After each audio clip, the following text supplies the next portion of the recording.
Good day, welcome back to the channel. It's another video from the Deaf Man Walking. Yes, I am deaf, I wear hearing aids, and I don't let it affect me too much.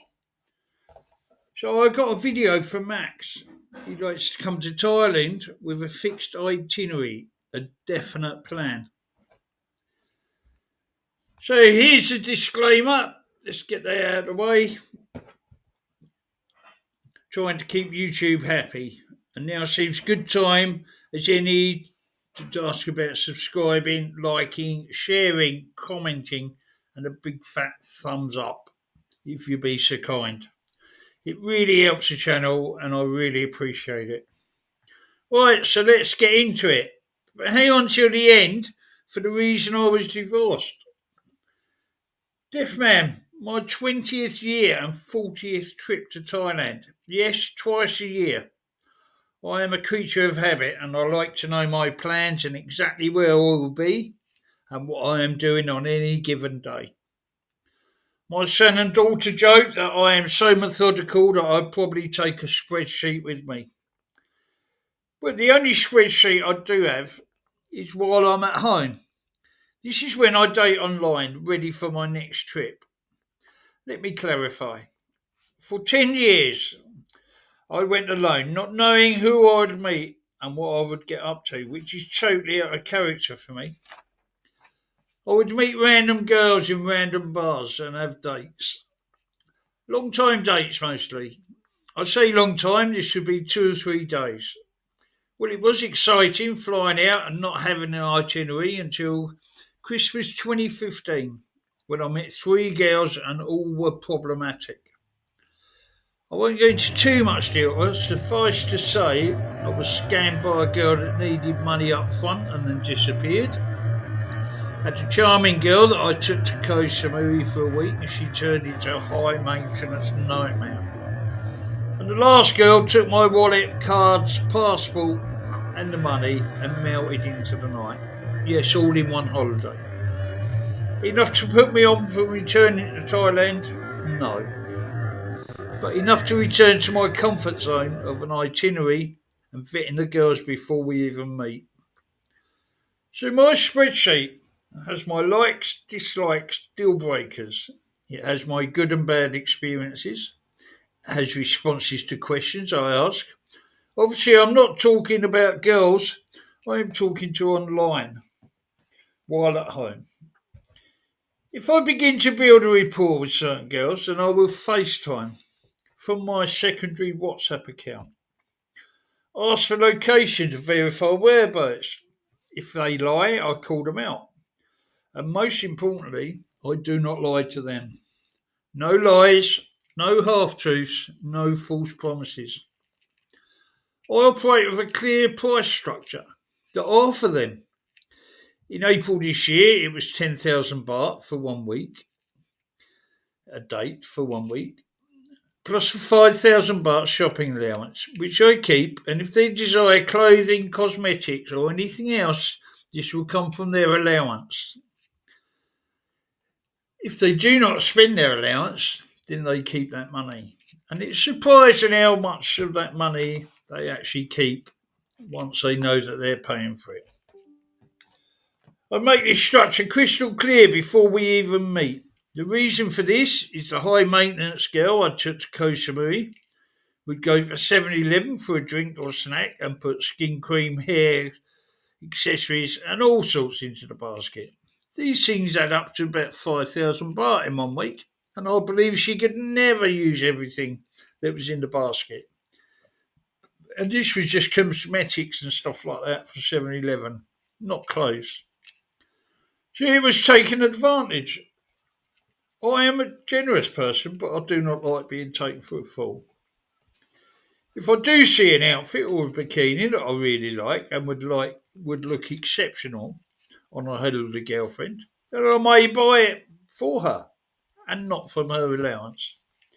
Because I usually try to get girls that are northern Thailand, it must be said that most would not have high end clothing and would be reluctant to spend their allowance on what they see as an expensive item of clothing. So if I'm staying in a high-end hotel and want to go to a high-end restaurant, then I often will buy the girl an appropriate outfit and shoes to make her feel special and comfortable in the surroundings. As I said before, I consider myself a generous person. Always insist on FaceTime video calls before you meet. Always insist on none of those AI filters that Thai girls use so often. I generally speak to girls 3 or 4 times a week online before I will meet them. And once I commit to meeting them, I will speak daily leading up to my holiday.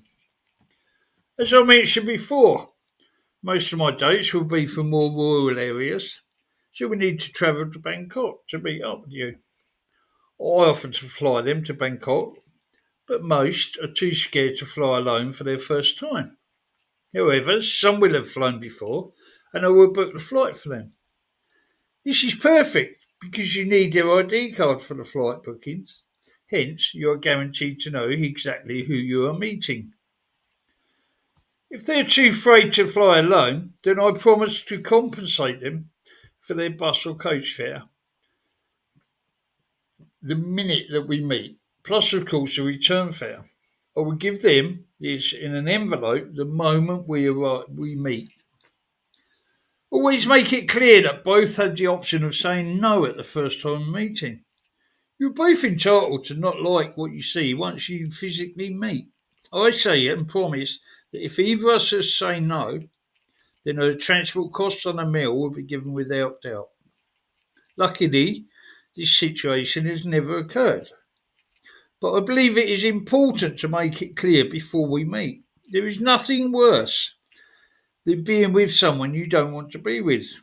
I did this for far too long in a failed marriage. And also, you would notice if she didn't want to be with you, so better not to be with someone at all. So my usual holiday period is around 3 weeks, and this is how it goes. I fly into Bangkok. I will spend the first night, or maybe 2 nights alone, acclimatise, shake off the jet lag, and then greet the lady at the airport on day two.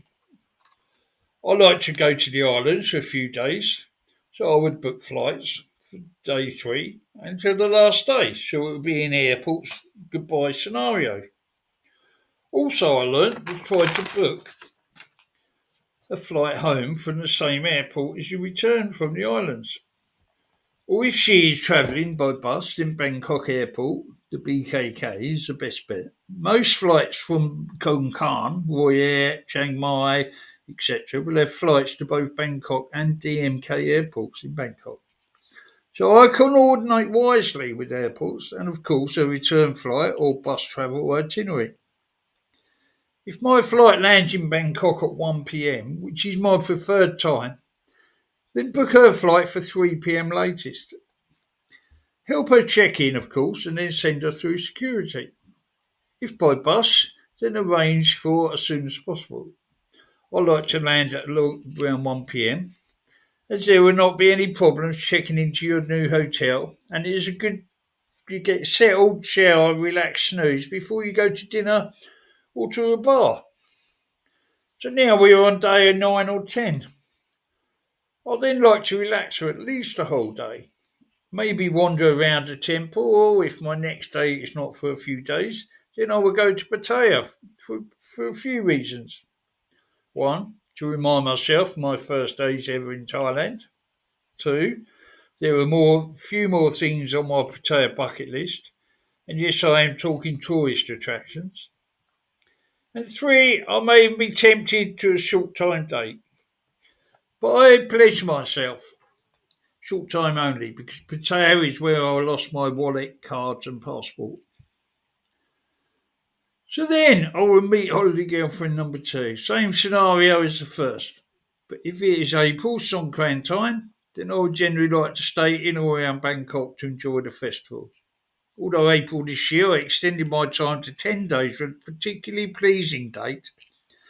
We arrived back from Teo for Songkran. Although the 7 days are up that we planned, and my idea was to enjoy Songkran solo, I asked if she would extend her date, which she agreed and asked for no extra money. Now, the cost of your holiday girlfriend. As I said before, I usually offer 10,000 baht plus 5,000 baht allowance. But we may be generous with a bikini, dress, or shoes, as I said before. You then have her flights to meet you, generally 2 to 3,000 baht. So we're talking 20,000 baht. If we go to islands, then her flight, another 3,000, although Koh Samui seems a bit more expensive, especially nowadays. Food and drink you'll obviously pay for, her food and drink, but let's be realistic, it doesn't need to be expensive. Especially if you compare it to lady drink prices, which you would not have to be paying for. The savings, as opposed to taking your wife, well, for one thing, by not paying her 1,000 baht or £1,000, 43,000 baht airfare. So, you've saved money already. So, just to wrap this up, my golden rules are: 1. Meet online, video calls, no filters, and if you get red flags, move on. 2.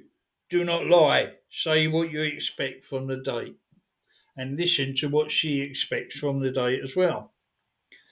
3. Make no false promises of long-term relationship. It's not going to happen, so don't promise it's going to happen. Number 4, be strict with her allowance. 100% strict. On the first day, if she puts a bit of cream in there, make sure it comes out of her allowance and let us see that it comes out of her allowance. Number 5, be kind. As you say, be respectful and treat her like a princess. All the best, Max. So, thank you very much, Max. There we have it. Max with his strict itinerary-led holidays to Thailand, from spreadsheets to bedsheets.